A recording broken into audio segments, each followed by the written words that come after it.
안녕하세요. 오늘은 말이죠. 건설 산업이 가진 아주 흥미로운 역설에 대해 한번 얘기해 볼까 하는데요.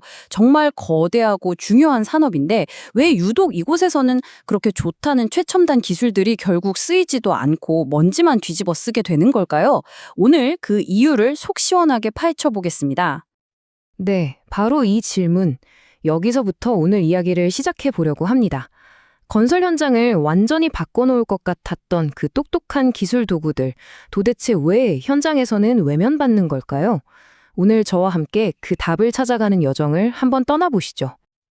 자, 그래서 오늘은요. 먼저 디지털 기술의 약속이 왜 실패하는지, 그리고 어떻게 이게 실패의 악순환이라는 늪에 빠지게 되는지부터 차근차근 분석해 볼 겁니다. 그리고 여기서 그치지 않고 이 고리를 끊어내고 성공으로 가는 선순환을 만드는 해결책, 그리고 우리가 가져야 할 새로운 생각의 틀까지 함께 알아보겠습니다. 자, 첫 번째 장에서는 이 문제의 뿌리를 한번 파헤쳐 볼 건데요. 모든 실패는 사실 여기서 시작됩니다.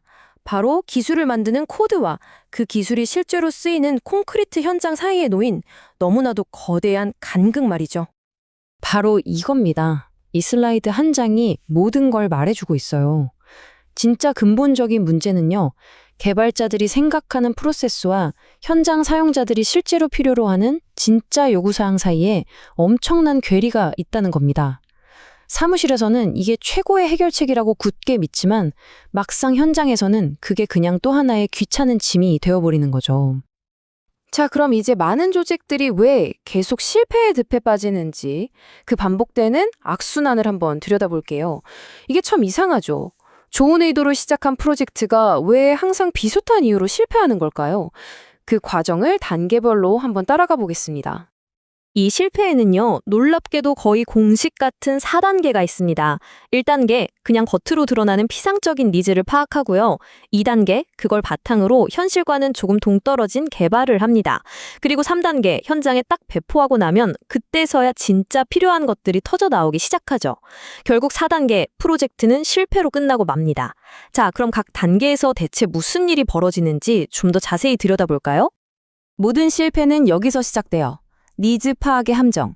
한번 현장 작업자 입장에서 생각해 보세요. 새로운 기술이요? 그건 당장 문제를 해결해 주는 게 아니라 그냥 또 하나의 일처럼 느껴질 뿐입니다. 지금 당장 급한 것도 아니고 뭐 AI 같은 게 나한테 어떻게 도움이 될지 상상하기도 어렵죠. 그러니까 인터뷰나 설문조사를 해봐야 그냥 겉도는 대답, 피상적인 이야기만 나올 수밖에 없는 겁니다. 자, 한편 개발팀은 어떨까요? 이렇게 얻은 불완전한 정보를 가지고 사용자들이 원하는 걸 우리가 다 충족시켰구나 라고 믿으면서 열심히 제품을 만듭니다. 하지만 안타깝게도 이 제품은 세상에 나오기도 전부터 이미 현장과는 멀어져 있는 셈이죠. 그리고 마침내 그날이 옵니다. 툴이 현장에 딱 배포되는 순간 그동안 잠자코 있던 진짜 요구사항들이 말 그대로 화산처럼 폭발해버리는 겁니다. 사용자들은 그제야 이걸 직접 써보면서 내가 진짜 필요했던 건 이게 아니었는데 하고 깨닫기 시작하는 거죠. 근데 여기서 정말 재미있는 게 뭔지 아세요? 이때 쏟아져 나오는 요구들이 뭐 AI 기능을 더 넣어달라 이런 거창한 게 아니라는 거예요. 대부분은 이 버튼 너무 불편해요. 원래 쓰던 엑셀이랑 연동은 안 되나요? 처럼 아주 사소해 보이지만 매일매일의 작업 효율을 좌우하는 그런 편의 기능에 대한 불만들입니다. 결국 마지막 단계, 딜레마에 빠지게 됩니다. 사용자는 이 간단한 것 하나만 바꿔주면 되는데 라고 생각하지만 개발팀 입장에선 이미 뼈대가 다 짜인 시스템을 바꾸는 건 보통 큰일이 아니거든요. 심지어 구조적으로 아예 불가능할 때도 많죠. 결국 그건 기술적으로 좀 어렵습니다 라는 답변과 함께 프로젝트는 그렇게 좌초되고 마는 겁니다. 자, 그럼 이 지긋지긋한 악순환 어떻게 끊을 수 있을까요? 여기서부터가 정말 중요합니다. 해답은 더 좋은 기술을 만드는 데 있는 게 아니에요. 핵심은 바로 프로세스를 바꾸는 데 있습니다. 이 문장이 오늘 이야기의 핵심이라고 할 수 있겠네요. 디지털 전환의 실패는 기술의 문제가 아니라 문화와 프로세스의 문제다. 맞습니다. 바로 이 관점에서 이제부터 구체적인 해결책들을 하나씩 살펴보겠습니다. 자, 네 번째 장입니다. 이제 실패의 고리를 끊고 성공으로 가는 선순환을 만들어 볼 시간입니다.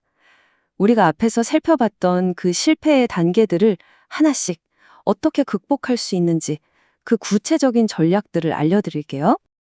변화의 핵심은 바로 이겁니다. 옛날 방식, 그러니까 요구사항 쫙 정해놓고 몇 달 동안 길게 개발하는 폭포수 방식이 아니라요. 현장에 직접 들어가서 함께 관찰하고 빠르게 시제품을 만들고 즉각적인 피드백을 받으면서 계속 개선해 나가는 방식, 바로 리빙랩으로의 전환이 필요합니다. 리빙랩. 이름 그대로 살아있는 실험실이란 뜻이죠.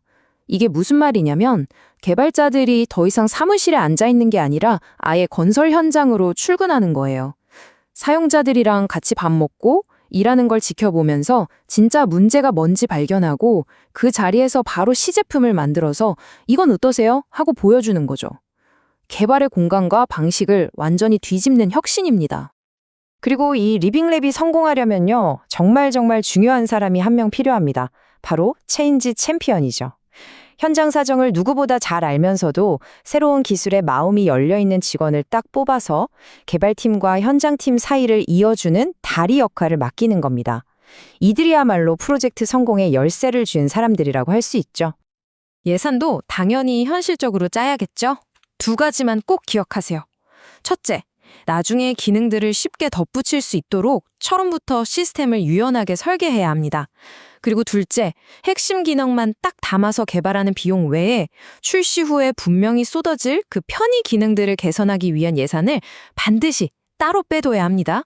이건 선택이 아니라 필수예요. 그런데 현장 반응이 처음부터 뜨겁진 않겠죠? 그 차가운 저항을 어떻게 녹일 수 있을까요? 정답은 바로 작은 성공에 있습니다.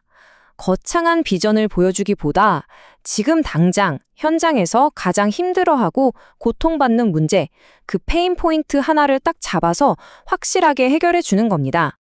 예를 들어 볼게요. AI로 현장을 혁신하겠습니다. 이런 뜬구름 잡는 구호 말고요. 매일 2시간씩 하시는 그 보고서 작성, 저희가 해결해 드릴게요. 이렇게 아주 구체적으로 다가가는 거죠. 결과가 어땠을까요? 2시간 걸리던 일이 단 10분으로 줄어드는 겁니다. 10분이요?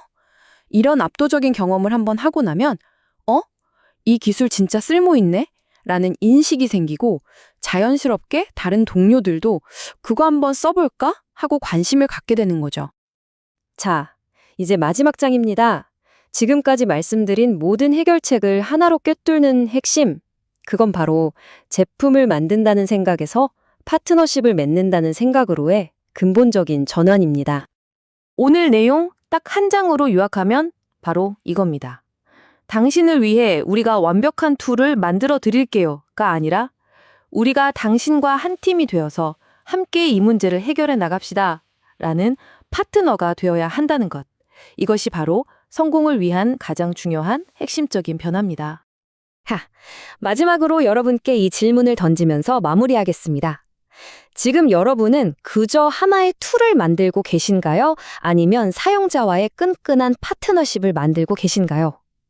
아마 이 질문에 대한 여러분의 답이 다음 프로젝트의 성공과 실패를 가르게 될 겁니다.